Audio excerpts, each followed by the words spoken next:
Hi, Preston Sandlin here with Home Inspection Carolina, and today I want to talk about bats.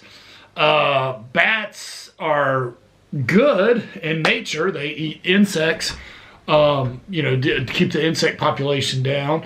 Bat guano is used because of its high, it has a lot of nitrogen and phosphorus. It is the best fertilizer there is. It's also used for gunpowder, and I think it's used for makeup and lipstick and stuff. But it can be toxic in your attic, which is like, which is where the bats like, and they like to infest. As a home inspector, what we've seen as far as bats go are, what they'll do is a lot of times, if they get into the attic, it's bad if they get in and they're flying around the attic. That's obviously bad. But what happens a lot of time, they don't actually get in, but so you have these the gable roof is just your normal, most common roof on a ranch house. And then you have gable vents at the end. And, they have these louvers and they have a screen on the inside to keep the birds from flying in. Well, what they'll do is they'll hang upside down on those slats and not actually get into the attic, but they poop. And when they poop, it goes through the screen and you have this big pile of guano right there. And the guano is the problem because it can be toxic for a couple of reasons. What it carries can cause respiratory issues, and also bats can be rabid. So let me give you a couple of facts that I've got first about bats, and then we'll talk a little bit about them and how you get rid of them. I'll go ahead and give you a little sneak peek or spoiler alert. You cannot kill bats. You cannot. They're protected. You can't just, shoot them with a BB gun or something like that, or shoo them out. You have to get rid of them by exclusion, waiting until they fly out, and then you basically have to exclude, put chicken wire or something over it, and so they can't get back in. But even that has a couple of implications or restrictions. We'll talk about that in a second. First, let's talk about guano, bat poop. Due to its high levels of phosphorus and nitrogen, it's used for gunpowder and for fertilizer. It was considered such a valuable resource that in 1879 there was a war waged called the Guano War between Chile and Bolivia over the guano-rich western coastline. So they literally was a war of bat poop. Can't make that stuff up. Roughly 20% of all known mammals are bats. Bats are the only mammal that is capable of sustained flight. Contrary to popular belief, bats are not, or neither rodents nor birds, nor are they blind. You've always heard that saying, blind as a bat. Bats aren't actually blind. And I used to think that too. Gosh, I hope I don't. Isn't there some law after a certain amount of time? But when I was a kid, so there were street lights, and the bats, the insects would, follow the lights, and then the bats would go after the insects. Well, we would throw rocks, not to hit the bats. I mean, we couldn't hit them if we wanted to. But the bats would chase the rocks all the way down. In hindsight, that's probably illegal, and that was like 40 years ago, so I hope the police don't come knocking on my door. I don't think we ever heard a bat that I'm aware of. But anyway, don't do that. It's not good. Plus, you got to make sure you know where the rock's going to land. But anyway, the accumulation of bat guano, how do you know if you have a bat infestation? Well, the accumulation of guano, it resembles rodent droppings, but can be distinguished in several ways. Guano tends to cluster in piles, and it's speckled and shiny in appearance due to the bat's large ingestion of insects and the little insect wings. Let's see, speckled appearance due to insect wings. Guano can be easily crushed into smaller fragments, while rodent droppings will not. Of course, it is not safe to touch any animal droppings with unprotected hands. Another way to tell is milky white stains on windows, which comes from their urine. Stains around empty holes such as cracks and crevices, mouse-like droppings under eaves and overhangs, stains and odors caused by urine and guano.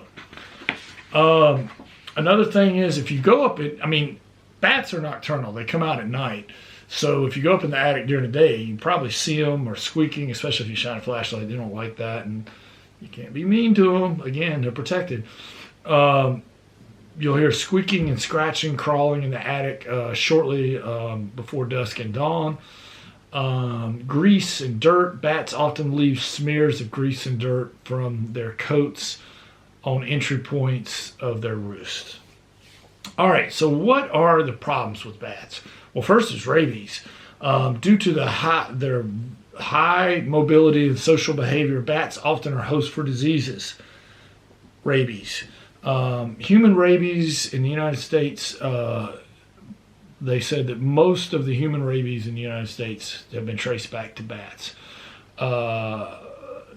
If a bat bit you, some of their teeth are so sharp that they can bite you in your sleep and you wouldn't even know it.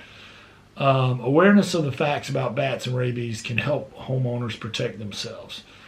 If a bat is rabid, they're not going to behave like a normal bat. A couple of things. The bat is in an unusual place, such as a bedroom or in the lawn. Healthy bats do not rest on the ground. The bat is approachable. Healthy bats are scared of humans and will flee before they can be approached. The bat is active during the day. The bat appears unable to fly. Good chance that it's got rabies. If a mammal contracts rabies, by the time they realize it, it's often fatal. If you guys ever seen the movie Old Yeller?